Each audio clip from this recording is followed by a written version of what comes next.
Quels éléments ont pu motiver le président de la République, Alassane Ouattara, à prendre cette mesure de grâce en faveur de ce parlementaire malien? La première des choses, selon moi, c'est l'idéologie même du président Alassane Ouattara. Je l'ai répété ici et je pense que je vais toujours répéter la même chose. Et c'est ce qu'il dit, c'est ce qu'il fait. Il s'inscrit dans une posture où, pour lui, les Maliens, les Burkinabés, les Nigériens ne sont pas réellement des ennemis de la Côte d'Ivoire.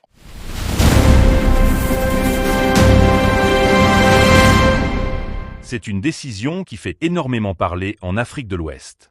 Le président ivoirien Alassane Ouattara a accordé sa grâce présidentielle à Mamadou Awa Gassama, ancien député malien, condamné à 3 ans de prison en Côte d'Ivoire pour offense au chef de l'État. Alors pourquoi cette grâce maintenant? Simple geste humanitaire? Pression diplomatique entre Abidjan et Bamako? Ou stratégie politique calculée? Dans cette vidéo, on va analyser les vraies raisons derrière cette décision, comprendre le contexte des tensions entre la Côte d'Ivoire et le Mali, et voir quelles pourraient être les conséquences politiques pour Ouattara, mais aussi pour les relations régionales. Reste bien jusqu'à la fin, parce que cette affaire dépasse largement le simple cas d'un homme gracié. Quels éléments ont pu motiver le président de la République, Alassane Ouattara, à prendre cette mesure de grâce en faveur de ce parlementaire malien? La première des choses, selon moi, c'est l'idéologie même du président Alassane Ouattara. Je l'ai répété ici et je pense que je vais toujours répéter la même chose. Et c'est ce qu'il dit, c'est ce qu'il fait. Il s'inscrit dans une posture où, pour lui, les Maliens, les Burkinabés, les Nigériens ne sont pas réellement des ennemis de la Côte d'Ivoire, encore moins de son programme, de son projet pour la Côte d'Ivoire, pour l'Afrique. Il a dit qu'il est un homme de paix. Et déjà, même lorsqu'on voit, par exemple, M. Gassama venir en Côte d'Ivoire, on peut déjà s'interroger. Parce que la sortie de M. Gassama, qui l'a conduit par la suite, qui a conduit à son arrestation, c'est une sortie qui a eu lieu au Mali.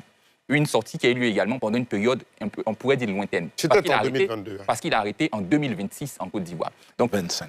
En 2025, pardon. En 2025. En juillet 2025, exactement. En Côte d'Ivoire. Et on se rend compte qu'il y a 3 ans.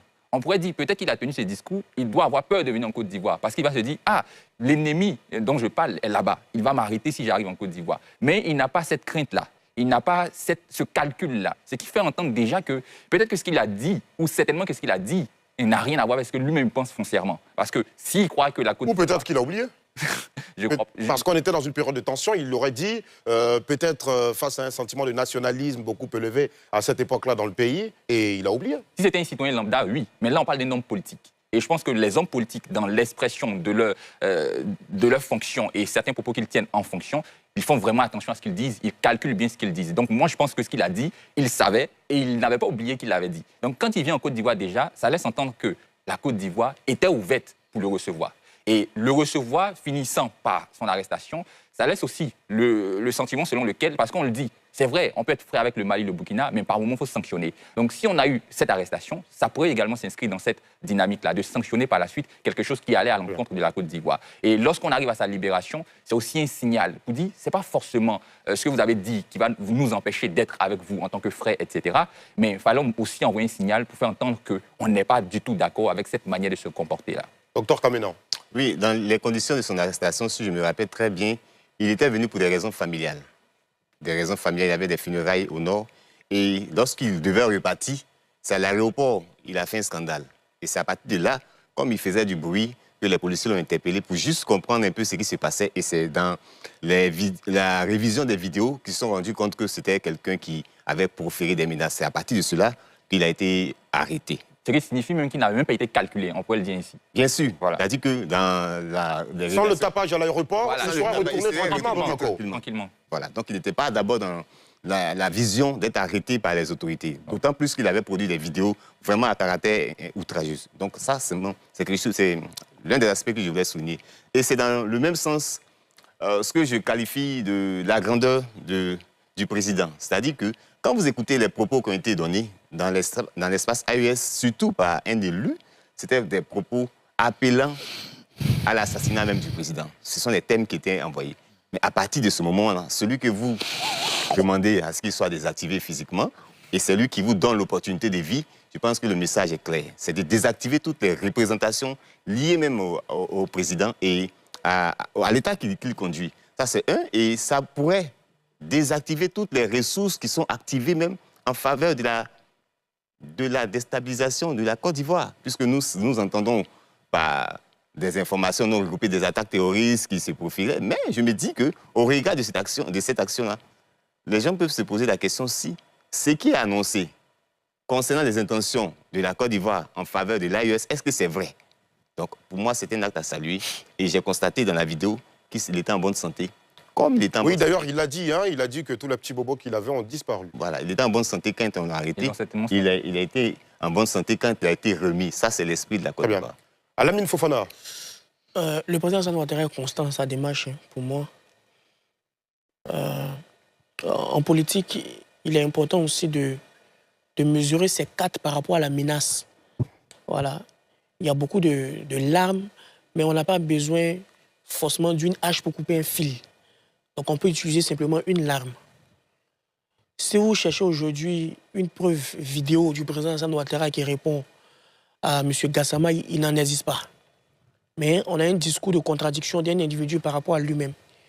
Le président Alassane Ouattara est l'ennemi du Mali. J'ai des preuves qu'il manigance pour déstabiliser le Mali. D'ici, Mamadou Gassama. Et quelques mois après, il dit le président Alassane Ouattara a une personnalité que j'apprécie. Donc il est d'abord livré à une dichotomie du discours par rapport à lui-même qui est contraint aussi par l'ignorance du président de la République. Mais ce qu'il faut noter aussi, c'est que le président de la République, pour moi, il a 84 ans aujourd'hui, il a quand même réussi la majorité de ses challenges. Donc cette situation-là n'est pas une situation sur laquelle il faut s'affoler. Donc il se met toujours dans cette posture paternelle par rapport à certains pays de l'AES qui peuvent critiquer à longueur de journée. Mais si le président Alassane Ouattara est parti jusqu'à contribuer financièrement au Burkina Faso à hauteur de milliards pour avoir des armes, ce n'est pas une grâce présidentielle par rapport à un individu qu'il ne peut pas le faire. Le piège aussi, c'est de ne pas prendre le contenant pour le contenu. Mamadou Gassama n'est pas le prophète du Mali, donc il ne parle pas au nom du Mali.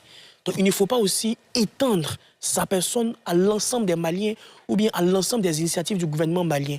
Bien vrai qu'il est du Conseil national de transition, c'est un individu aussi qui a sa compréhension de la géopolitique sous-régionale, qui a ses défauts, qui a ses qualités. Donc c'est d'abord prendre la personnalité en elle-même. Donc pour moi, par rapport à cette situation-là, c'est clair. Le président Alassane Ouattara, l'une de ses qualités ou bien un défaut, ça dépend de qui il regarde, c'est qu'il n'oublie pas. Il n'oublie pas. Donc on peut perpétrer des choses contre lui, mais ça reste là. Et les services de renseignement sont là. Il y aura une réaction par rapport à ça. Donc cette réaction de philanthrope, pour moi, ça permet de désamorcer beaucoup de choses. Il prend de la hauteur par rapport à la question qui, pour moi, est très insignifiante par rapport à sa mission que la population de Côte d'Ivoire, le peuple de Côte d'Ivoire a des attentes vis-à-vis du président Alassane Ouattara. Cette situation-là est comme un atome dans la balance. Donc, il n'accorde pas tellement d'énergie, mais il pose une action salutaire qui, pour moi, va permettre un peu de désamorcer certains extrémistes de part et d'autre de la frontière, parce que la Côte d'Ivoire et le Mali, c'est deux peuples frères. Par rapport à certaines divergences stratégiques, il n'est pas nécessaire pour moi de pouvoir mettre assez d'émotions. Laissons les affaires de l'État à l'État. Et pour moi, cette situation-là relève encore d'une leçon de leadership dans la sous-région qui montre qu'on n'a pas besoin forcément d'insulter, de critiquer, de violenter pour pouvoir avoir gain de cause. Qu'est-ce qui aurait pu justifier cette mesure de grâce présidentielle, selon vous, Mohamed Nour Diarra-Souba? Écoutez, Alassane, je pense que ce geste bilatéral n'est pas, à mon sens, anodin. Vous savez, quand un chef d'État accorde une grâce présidentielle à un étranger, pour moi, quelque part derrière, c'est une sorte d'ouverture diplomatique, un outil diplomatique. Pour l'expliquer, derrière cela, il y a aussi un message, c'est celui de l'apaisement et c'est celui aussi de l'ouverture régionale. Quand on connaît la situation assez glaciale, assez froide qu'on a entre la Côte d'Ivoire et les pays de l'AES, des relations politiques et diplomatiques qui sont tendues d'ailleurs depuis quelques années. La lecture politique qu'on peut faire depuis la Côte d'Ivoire, il faut rappeler quelque chose, c'est que le Mali est un pays voisin stratégique. Stratégique en termes de sécurité et en termes d'économie. En termes d'économie, parce qu'il faut le dire aujourd'hui, c'est que le port d'Abidjan et le port de San Pedro constituent les passages essentiels pour le commerce malien. 70% du commerce malien passe par les ports ivoiriens. Donc il y a cette relation économique entre les deux pays, sachant que ce pays est enclavé.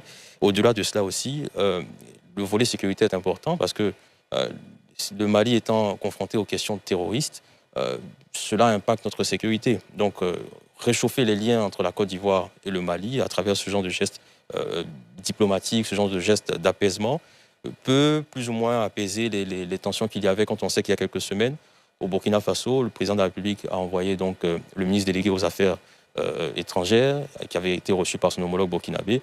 On est depuis quelques semaines dans cette logique de tentative d'apaisement, de faire en sorte que justement la Côte d'Ivoire et les pays de l'AES puissent être puissent retrouver les relations d'entre-temps. Ça me fait sourire un peu parce que la semaine d'après, la Côte d'Ivoire a encore été accusée de tentatives de déstabilisation. Oui, mais je l'avais même dit, j'ai dit que pour le président Ouattara, la diplomatie, ce n'est pas le clash entre les influenceurs. La diplomatie, c'est vraiment ce que j'appelle la diplomatie civilisée, c'est d'utiliser les bons moyens de réponse, de ne pas s'invectiver. Alamine l'a si bien rappelé. Vous ne trouverez pas une vidéo du président Ouattara en train d'invectiver directement quelqu'un. Ce n'est pas son style en tout cas. Absolument. Très bien. Donc le vrai enjeu aujourd'hui, c'est la diplomatie régionale, sous-régionale. Comme je l'ai dit, on a une sécurité commune à défendre.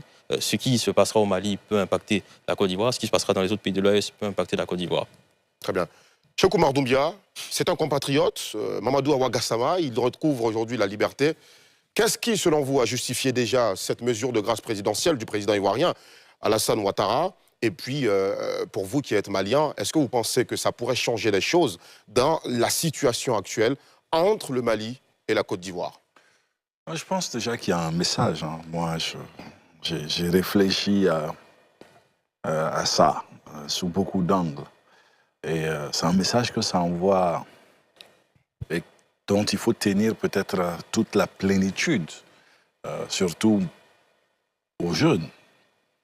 On a là deux hommes politiques, un qui a été député pendant plus de 20 ans, qui est aujourd'hui conseiller à la transition, un qui est chef de l'État,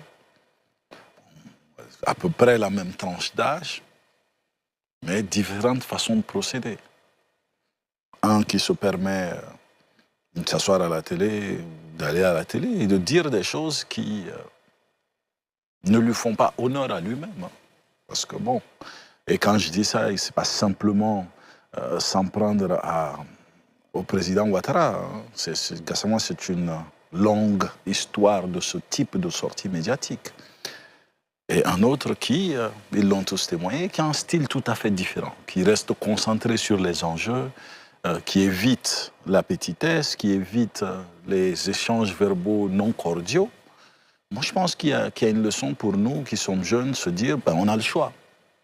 On peut soit choisir d'être de ceux qui transgressent par la portée de notre voix, ou plutôt de ceux qui, quand même, construisent ou protègent par la nature de leur action.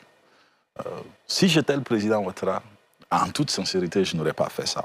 Pourquoi? C'est quand même fort.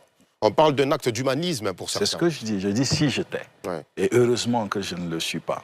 Et peut-être que j'aurai l'opportunité un jour d'avoir son âge, son expérience et sa compréhension du monde. Et je pense que c'est ce qui fait la différence. C'est que il s'est retrouvé en face d'un homme qui a du vécu. Qui, au cours de sa vie, a dû entendre beaucoup de choses sur lui, sa personne, sa famille, qui a subi énormément de choses et qui, malgré ça, trouve en lui les forces nécessaires pour pardonner, discuter, résoudre. Moi, j'ai écouté la sortie de Gassama aujourd'hui. Il dit que non, il a été très bien traité, que sa sécurité a été très bien assurée, des gens ont été mis à sa disposition pour non seulement le conduire, mais aussi le nourrir, que les gens étaient prenaient tellement cela au sérieux qu'on ne laissait personne lui apporter quoi que ce soit par peur que quelque chose puisse lui arriver. Et qu'en fin de compte, celui qui l'a traité d'ennemi l'a non seulement gracié, mais lui a offert son billet d'avion. Pour moi, ça va bien au-delà de la politique, parce que ces deux caractères, ces deux hommes, ces deux types d'hommes, et c'est une leçon de morale pour nous tous. Est-ce que ça va changer la nature des relations Mali-Côte d'Ivoire? Est-ce que du côté de Bamako, on y voit un calcul politique ou bien on y voit un geste diplomatique fort qui pourrait justement calmer les tensions entre les deux pays? Hassan, le mal va bien au-delà de ce que l'on peut constater. Vous l'avez dit, ce discours, c'est la période 2022-2023. C'est cela, quand les 49 soldats ivoiriens avaient été arrêtés à Bamako. Alors, en tenant ce type de discours, Gassama et tous ceux qui se sont employés à le faire ont fabriqué des millions d'eux-mêmes. Aujourd'hui, tu trouves des millions de jeunes gens qui sont convaincus que c'est cela la réalité. Qui sont convaincus que le président Ouattara serait un potentiel ennemi. Qui sont convaincus qu'entre nous, en Afrique de l'Ouest, on ne peut plus s'entendre.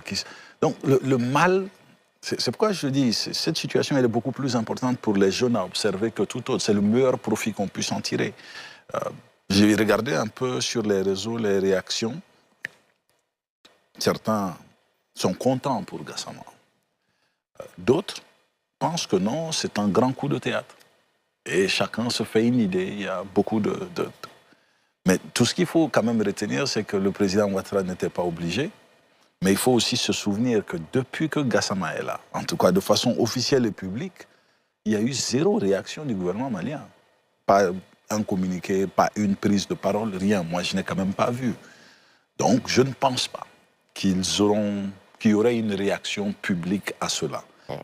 Je pense que le dernier point que j'aimerais quand même souligner, qui pour moi serait très important, c'est qu'il faut qu'à ce stade, il y ait un travail de fond pour vendre le modèle Ouattara. Qui doit faire ce travail? Je ne sais pas, vous tous. Parce qu'il vous permet de garder la tête haute sur ces sujets-là. Moi, j'ai mal en vous parlant.